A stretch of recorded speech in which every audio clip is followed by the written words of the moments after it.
les chats, aujourd'hui on fait le bilan des 15 semaines d'aménorrhée. 15 semaines, ça veut dire que vous êtes au courant, ça y est.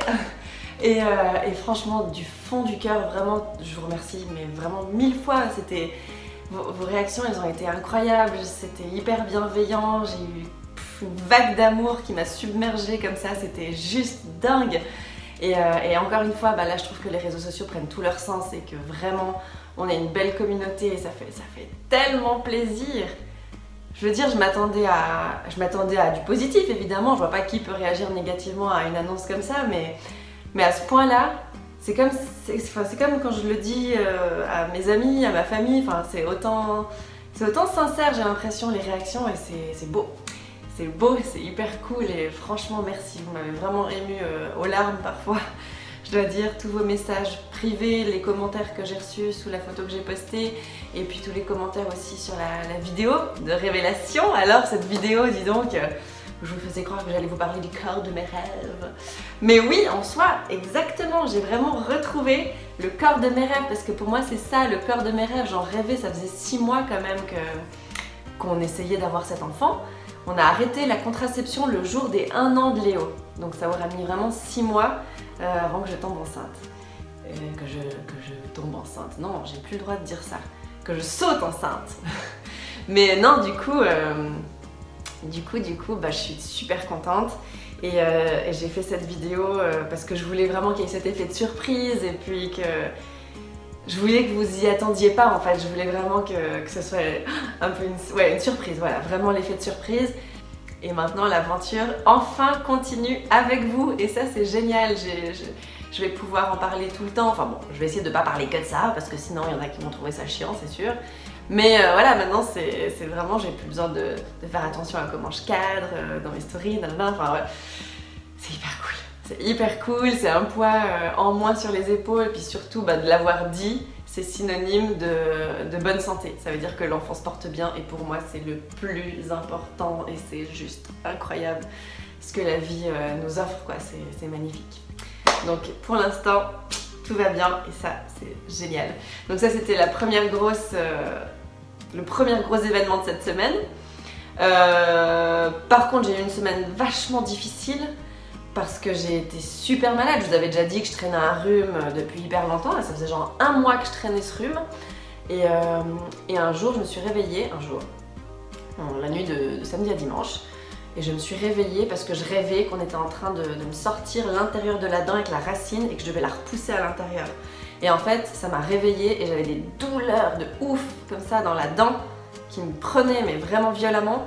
Et du coup j'ai pensé que j'avais une infection dentaire parce que souvent la grossesse est liée à des infections dentaires parce qu'on est plus réceptive, non, comment on dit, on a l'immunité qui est plus basse pendant la grossesse et du coup on chope plus d'infections, notamment pas mal dans la bouche et du coup je pensais vraiment que j'avais une infection aux gencives ou bien un abcès ou un truc comme ça. Et en fait j'avais aussi tout là, genre si je touchais ça me faisait hyper mal. Et je me suis dit c'est peut-être une sinusite vu que ça fait 1 mois que je traîne ce rhume, donc peut-être que tout s'est infecté. Et j'avais aussi l'oreille bouchée qui me faisait mal et tout. Et du coup le lendemain j'avais de toute façon rendez-vous chez la gynéco, donc je lui en ai parlé vu que je pensais que c'était de toute façon lié à la grossesse. Et comme je lui ai expliqué les symptômes, elle m'a dit c'est sûrement une sinusite, allez voir votre médecin généraliste. Chose que j'ai faite. Et donc elle m'a diagnostiqué une sinusite, une otite.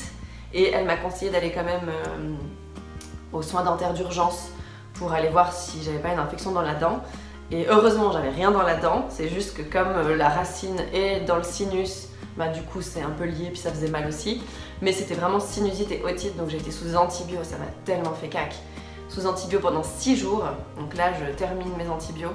Et ça m'a vraiment soignée, donc ça c'est vraiment cool, mais par contre j'ai pas vraiment apprécié de devoir prendre des antibiotiques, mais j'étais obligée parce que j'avais la tête comme une pastèque, j'en pouvais plus, ça me faisait hyper mal. J'avais de la pression mais vraiment partout quoi, j'étais tout encombrée, c'était horrible. Et cette partie-là qui était de mon visage que je pouvais même plus toucher. Donc c'était assez violent. Mais heureusement ça va mieux, mais sinusite et otite. Sinusite j'en avais jamais eu. Donc j'avais souvent entendu des copines qui avaient des sinusites et je me rendais pas compte à quel point ça pouvait faire mal. Et otite, j'en avais pas eu depuis que j'étais petite. Donc du coup l'otite, je me souvenais pas de la douleur que c'était, mais ça fait super mal. Bon voilà, bref, tout va mieux heureusement. Ouais, c'était un petit peu violent à gérer ça, mais j'ai quand même continué à aller bosser parce que j'arrive pas à lâcher l'équipe. Et ça c'est mon problème aussi, ça c'est mon problème que j'avais déjà eu avec Léo, j'arrive pas à lâcher au niveau du boulot et un jour, tac, on m'a arrêté, on m'a dit votre col est court madame, si vous continuez il arrive demain. J'étais à 31 semaines donc je me suis dit non, je vais arrêter. Enfin bref, je vais pas aller jusque là, il faut que je me ménage, il faut que je me ménage et surtout quand j'ai des trucs comme ça, ben, si je vais pas bosser c'est pas grave mais il faut que ça rentre dans ma tête de linotte.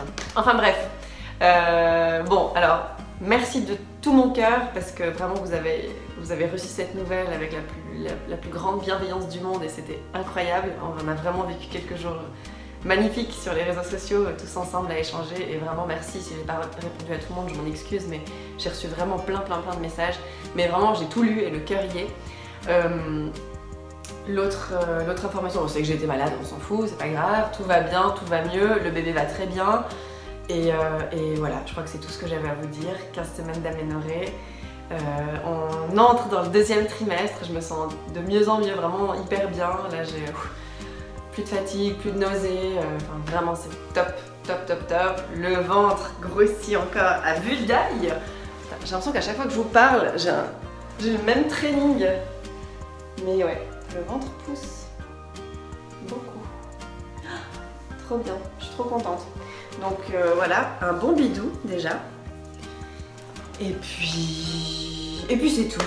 Je vous embrasse bien fort et je vous retrouve la semaine prochaine. Ciao!